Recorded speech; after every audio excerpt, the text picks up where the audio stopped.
Hah? Aduh pusing. Pala otak, pala Barbie pusing. Bolak-balik. Maju, mundur. Maju, mundur. Maju, mundur. Maju, mundur. Anjay pusing banget coy.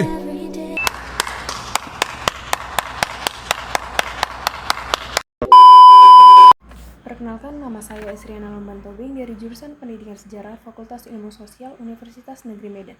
Di sini saya akan membahas video tentang kekerasan atau pendidikan pada kekerasan, yang dimana mata kuliah ini yaitu strategi dan inovasi pembelajaran sejarah. Nah, seperti yang kita ketahui, pendidikan memiliki peran penting dalam membentuk karakter, kepribadian, serta kecerdasan peserta didik.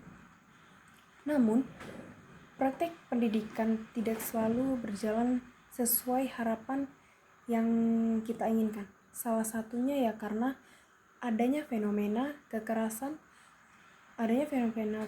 verbal yang sering terjadi di lingkungan pendidikan. Kekerasan atau bully ini bentuk kekerasan dalam komunikasi berupa ucapan yang dapat melukai perasaan psikologis seseorang.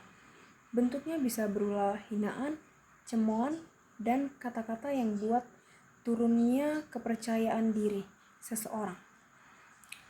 Dampak negatif ini pun sangat besar, terutama dapat mempengaruhi prestasi akademik dan perkembangan peserta didik. Seperti yang bisa kita lihat baru-baru ini, terjadi kekerasan terhadap mahasiswa Unila yang dimana ia disiksa senior untuk berjalan kaki kurang lebih selama 15 jam. Dan ia hanya diberi waktu selama 5 menit untuk beristirahat. Dan selama kegiatan itu berlangsung, dia pun seringkali mendapat perilaku kayak disiksa dan kegiatan ini dia mengalami luka yang cukup parah. Adanya penggumpalan darah di bagian kepala. Jadi, mari kita stop melakukan tindakan kekerasan baik di sekolah maupun di kampus. Seperti yang ada di audio tersebut tentang tawuran. Ternyata sesudah orang itu sepakat antara kelompok A dan B membuat janji untuk membuktikan di antara kelompok tersebut siapa yang lebih kuat dan mereka pun tawuran.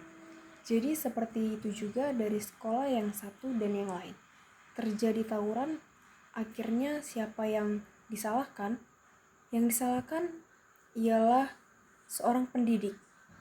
Sementara pendidik tidak pernah mengajarkan seperti itu.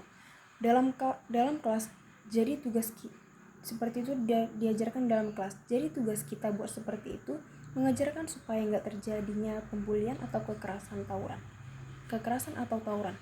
Dan kita pun ketika terjun ke sekolah ketika tamat harus memperhatikan tingkah laku anak didik kita supaya nggak terjadi adanya bully atau tawuran tersebut. Dan ketika mereka melakukan pembulian atau kekerasan pada seseorang, bisa pelaku dan yang dibully ini bisa dipanggil ke ruang BK supaya pelaku ini bisa dinasihati sama pendidik yang ada di sekolah mereka. Jadi kesimpulan dari video ini ialah jangan sekali-sekali melakukan tindakan kekerasan atau bully atau tawuran ketika kita masih sekolah, ataupun jangan melakukan pembulian itu sesama siapapun. Sekian video dari saya, terima kasih. You didn't have to cut me off. I could never know we were nothing. I don't even need your love, but you treat me like a stranger, and I feel so low. Yeah, so low. How did I got you? Change your number. Guess I need that though. Now you're